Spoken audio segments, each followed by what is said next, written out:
bikin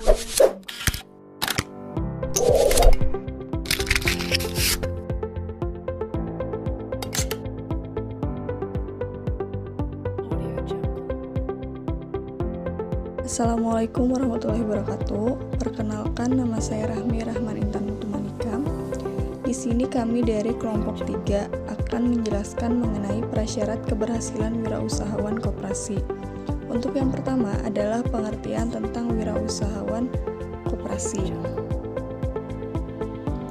Wirausahawan koperasi adalah suatu sikap mental positif dalam usaha kooperatif dengan mengambil prakarsa inovatif serta keberanian mengambil resiko dan berpegang teguh pada prinsip identitas koperasi dalam mewujudkan terpenuhinya kebutuhan nyata serta peningkatan kesejahteraan bersama.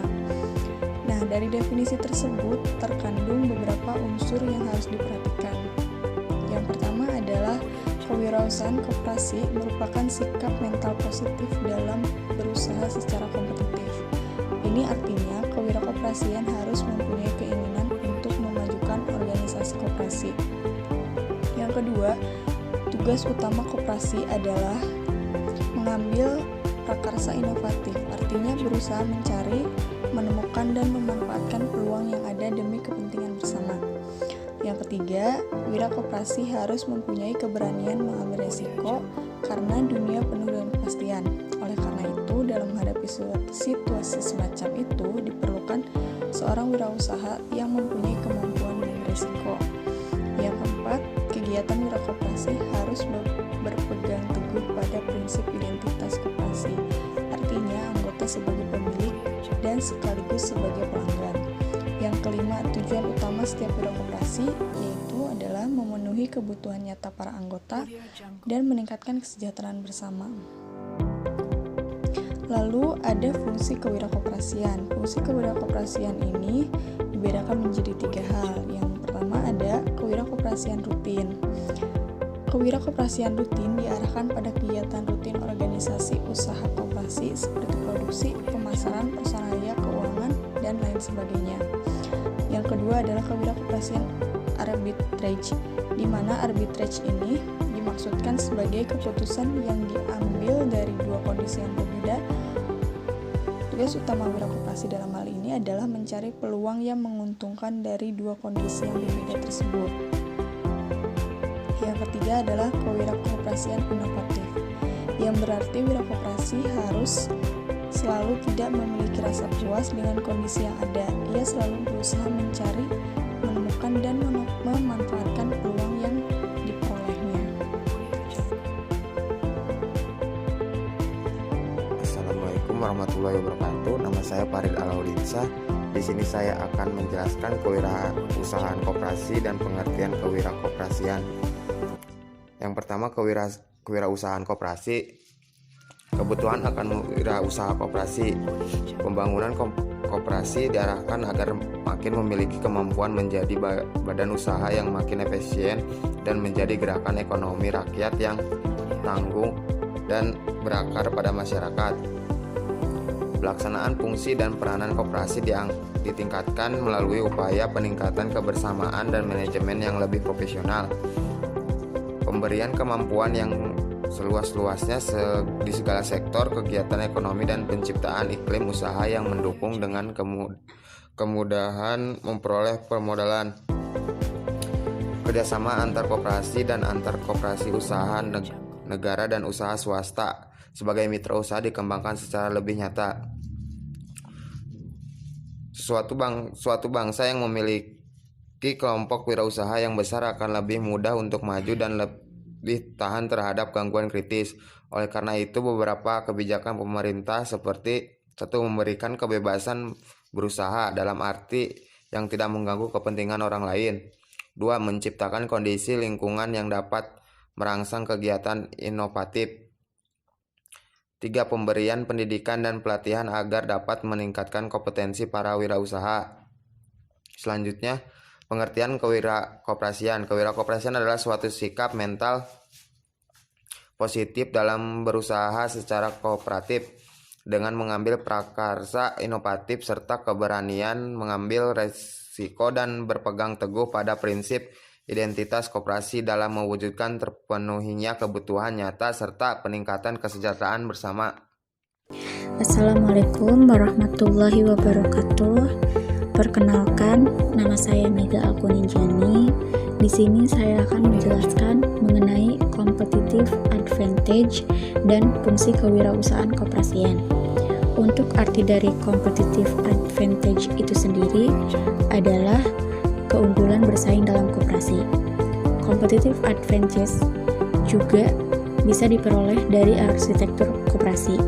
Arsitektur koperasi didasarkan pada prinsip identitas yang menyatakan anggota sebagai pemilik dan sebagai pelanggan. Kedudukan anggota dalam koperasi menjadi sangat kuat karena ia adalah sebagai pemilik dan sekaligus sebagai pelanggan. Karena itu, anggota mempunyai kebebasan untuk keluar jika yang pertama, hubungan pribadinya dengan koperasi terganggu. Yang kedua, badan usaha koperasi tidak lagi dapat menunjukkan kepentingan ekonomis anggota yang bersangkutan. Dan yang terakhir yaitu syarat keanggotaan itu lenyap. Selanjutnya, untuk fungsi kewirausahaan koperasian, yaitu kewirausahaan koperasian rutin tugasnya adalah meluruskan atau mengendalikan sesuatu agar berjalan sesuai dengan program yang telah ditetapkan. Dan juga kewirakoperasian rutin mempunyai karakteristik sebagai berikut. Yang pertama, kegiatan kewirakoperasian berhubungan dengan evaluasi dan koreksi bila terjadi, misal lokasi sumber daya. Yang kedua, manajer mempunyai informasi yang banyak tentang sumber daya, tujuan, dan resiko yang dihadapi. Wirausaha dapat bertindak berdasarkan informasi yang akurat. Yang ketiga, rendahnya tingkat ketidakpastian memungkinkan wirausaha mampu memaksimumkan tujuan atau pembangunan usaha para anggota koperasi. Yang keempat yaitu kewirakoperasian arbitrage. Di sini dimaksudkan sebagai keputusan yang diambil dari dua kondisi yang berbeda dan keputusan itu memberi peluang yang menguntungkan. Tugas utama dari wirakop dalam hal ini adalah mencari peluang yang menguntungkan dari dua kondisi yang berbeda. Kewirausahaan arbitrage mempunyai karakteristik sebagai berikut.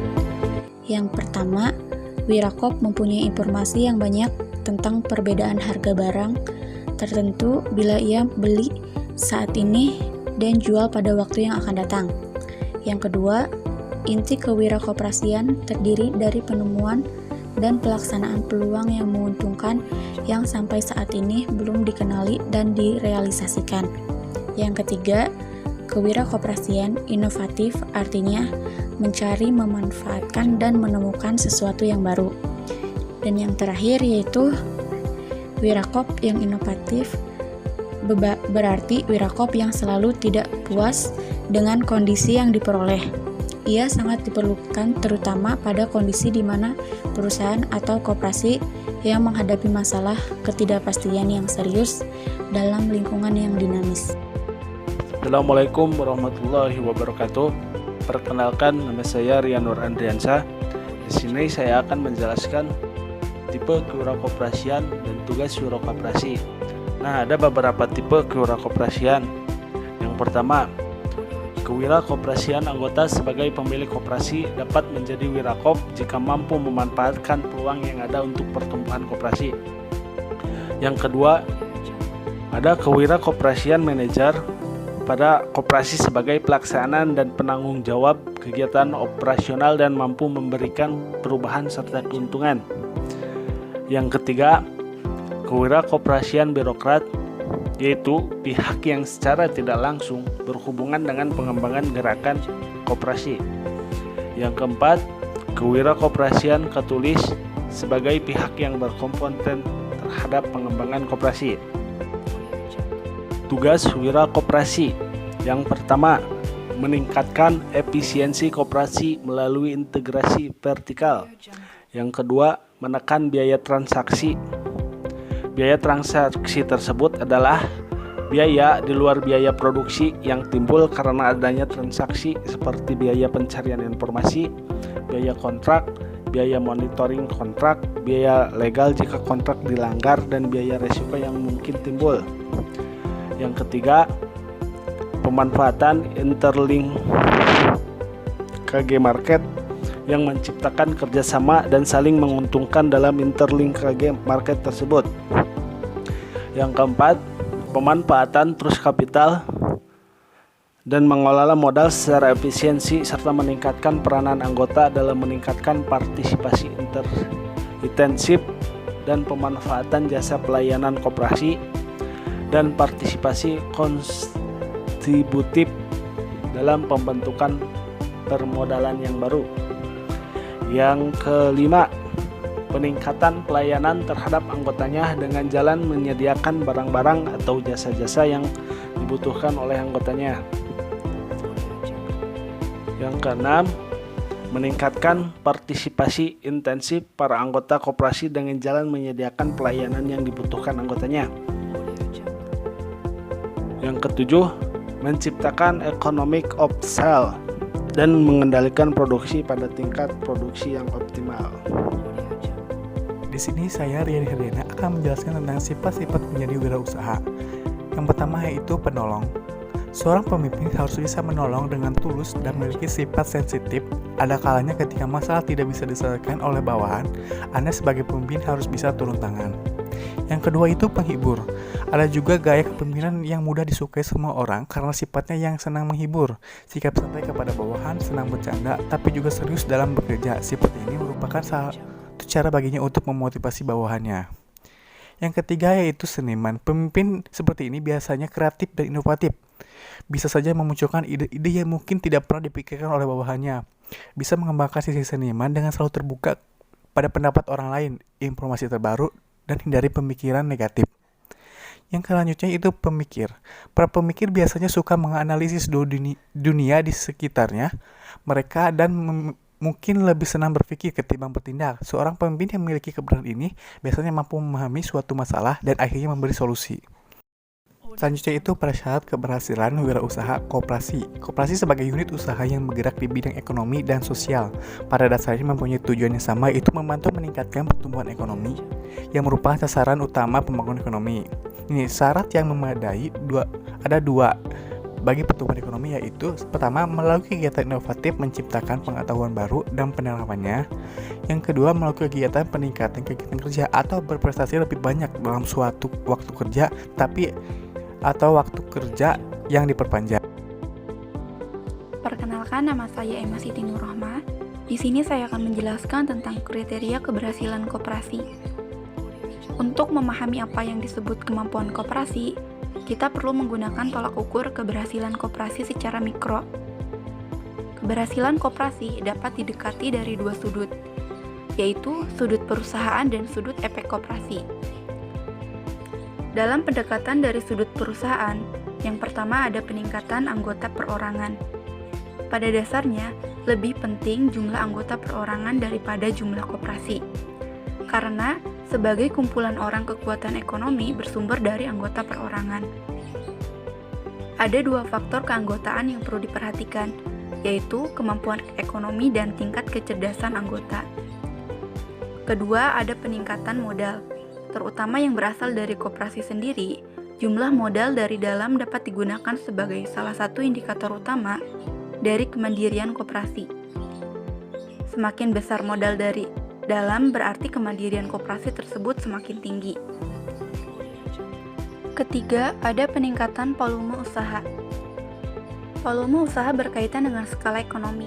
Semakin besar volume usaha, koperasi berarti semakin besar potensinya sebagai perusahaan, sehingga dapat memberikan pelayanan dan jasa yang lebih baik kepada para anggota. Yang keempat, ada peningkatan pelayanan kepada anggota dan masyarakat. Berbeda dengan unsur yang lain, pelayanan ini suka dihitung secara kuantitatif. Anggota dapat merasakan efeknya dengan membandingkan sebelum dan sesudah ada koperasi. Assalamualaikum warahmatullahi wabarakatuh. Perkenalkan, nama saya Rizna Suwadi dari kelompok 3. Di sini saya akan memperjelaskan tentang prinsip-prinsip inovasi.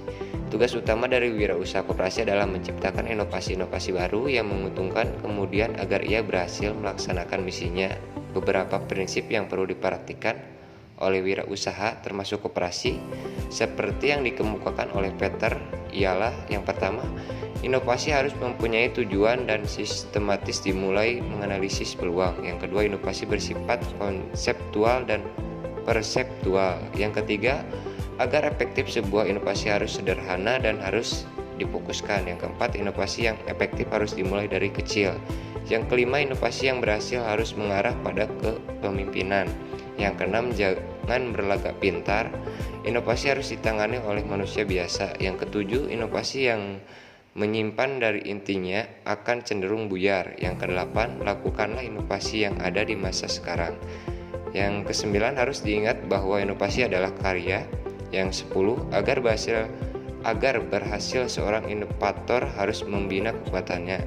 Dan yang terakhir, yang ke-11, harus diingat inovasi adalah dampak dalam perekonomian dan masyarakat.